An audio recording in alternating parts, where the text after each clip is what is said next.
Hello, my name is Carolina Borges. I work at Adelphi. We are public policy consultants based in Berlin, and we are part of the UCF core management team. Today, I'm going to talk about the eligibility criteria and the application process for the European City Facility. So we will start by the eligibility check. The eligibility check is the first step of the UCF application process. It consists of a simple online automated questionnaire with 5 yes or no questions. To be eligible for UCF support, the applicant must be able to answer with yes to all 5 questions. Similar to the previous calls, we have 5 eligibility criteria. First, the applicant must be a municipality or a local authority, a grouping of municipalities or local authorities, or a local public entity aggregating municipalities and local authorities. Second, the applicant must be located in the EU 27 member states, in Iceland, or in Ukraine. The complete list of eligible countries for UCF support is available in the guidelines for applicants. Third, the applicant must have a sustainable energy and climate action plan, a SECAP, developed under the Covenant of Mayors framework, or another local climate or energy plan, including mitigation targets. The supporting documents are not required at the stage of the eligibility check, but the plan will have to be mandatorily submitted with the UCF application.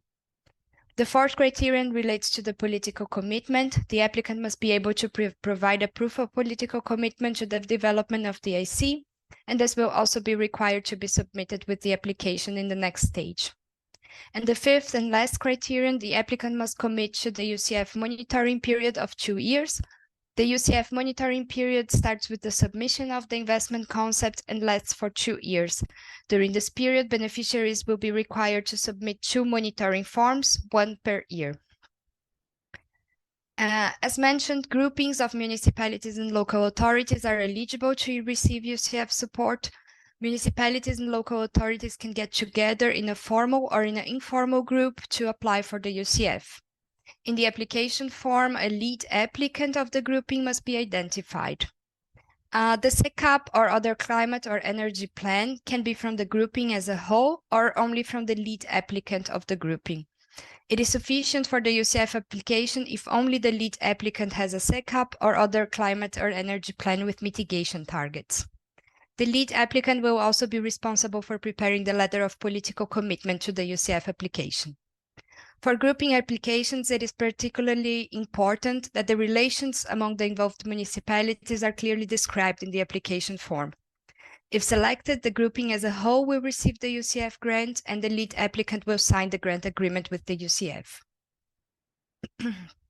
Also, local public entities aggregating municipalities and local authorities are eligible for UCF support, as mentioned in the eligibility criteria. These entities can vary from country to country, and we provide in the guidelines for applicants a non-exhaustive list with examples in different countries. These are, for example, the metropoles in France, Landkreise in Germany, and áreas metropolitanas in Portugal and in Spain. To be eligible for UCF support, local public entities must state to comply with 3 criteria. They must be officially recognized as a tier of local government by national law, with obligation for municipalities and local authorities to join the supramunicipal organization. They must be composed by municipalities and local authorities, and they must have a specific political and administrative structure. These entities must confirm to meet this criteria in the application form, and they must also have their own SECAP or other local climate and energy plan with mitigation targets. Local public entities cannot apply for the UCF as a grouping. They must always apply single. In case of questions about the eligibility of a local public entity aggregating municipalities, please contact the UCF help desk or your respective country expert for more information and support about whether the entity is eligible or not. After registering, the applicant can then start working on the application. The application consists of 2 parts, the online application form and the 2 mandatory supporting documents that must be uploaded with it. The application form is divided in 4 sections: the identification of the applicant, the political commitment, the proposed investment project, and the use of UCF support. The two mandatory supporting documents that must be submitted with the application are the SECAP or other local climate and energy plan with mitigation targets, and the letter of support to the development of the investment concept. Now we will look a little more in detail into what is included under each section of the application form. The first section includes all the information on the identification of the applicant. Municipalities, local authorities, and their groupings must provide here their NUTS 3 and LAU codes according to the territorial classification of Eurostat.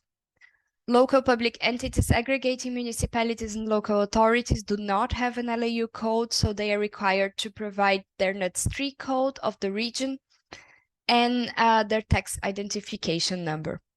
This section will include also information on the organization responsible for the application, the specific department, and the contact details of the responsible person. It will also include the information on the population size of the applicant. In the second section, we have the two political commitments applying to all applicants.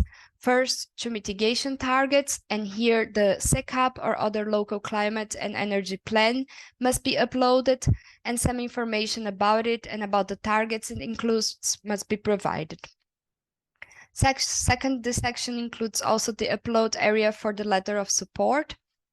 And then only for local public entities aggregating municipalities and local authorities, there is a third requirement here, which is an extra check of their eligibility according to the criteria that we presented before. On the third section, we have then the information about the proposed investment project. Here, applicants must describe the project and its objectives, indicate the sectors targeted in the implementation period, and describe the governance structure and stakeholder engagement strategy. This section also includes a table where applicants are required to list the proposed measures for the project and assign them the respective investment costs and impacts in terms of energy savings and renewable energy generation. Also in this section, applicants must describe the replication potential of the project. Finally, the last section of the application form is about the use of the EUCF grant. Here we have a list of potential applicants for applicants to of potential activities for applicants to select from, and they must indicate also whether the application was prepared by an internal expert or by a consultant. The requirements here are not considered in the evaluation, but only for our own monitoring purposes. Then here we have some important points to consider when filling the application form based on our experience and on common mistakes that have been done by applicants in the past. So in section 2, on the commitment to the mitigations target, at least one mitigation target established by the plan must be indicated. Applicants must state in the application form what is the respective target, what is the target year, and the page in the document where we can find this target.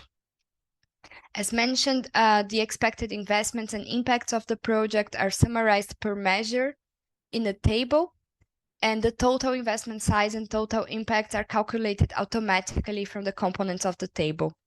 To adjust the total figures, the applicant must then adjust the figures provided in the table. Given the importance of energy efficiency to achieve the European climate targets, the EUCF will appreciate applications with investment projects focused on energy efficiency and energy saving measures. Regarding the evaluation, for the governance structure and stakeholder engagement strategy, it is considered if the applicant has addressed in the description all the elements required in the question. A good description should ensure that all the elements listed in the requirement are described by the applicant. For the stakeholder engagement strategy, for example, this means describing who are the relevant stakeholders, what are their needs and expectations toward the projects, what are the activities planned to engage them, what are the goals of these activities, and when are they planned to occur. Last, it's important that the figures provided for investments and impacts in energy savings and renewable energy generation are coherent and realistic, that they make sense in regard to the implementation period, the technical measures envisaged, and the size of the municipality. And this will also be considered in the evaluation process. To conclude the general application process, we have here the two mandatory supporting documents, as we mentioned, the SECAP or other local climate and energy plan with mitigation targets, and the letter of political support. The requirements for these documents are quite simple. The plan can be submitted in national language or in English as preferred. The applicant is required to provide in the application form some general information about the plan and a brief description of it. And as mentioned, they must indicate also at least one mitigation target included in the plan. This can be in terms of energy savings, renewable energy generation, GHG emissions reductions, or other targets. And second, we have the letter of political support to the project. The requirements for that are that the letter is signed by the mayor or by another relevant political representative of the applicant, and that the EUCF template is used.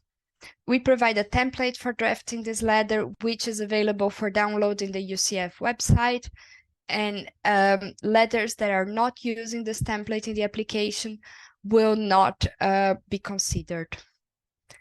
That's it for now. Thank you very much.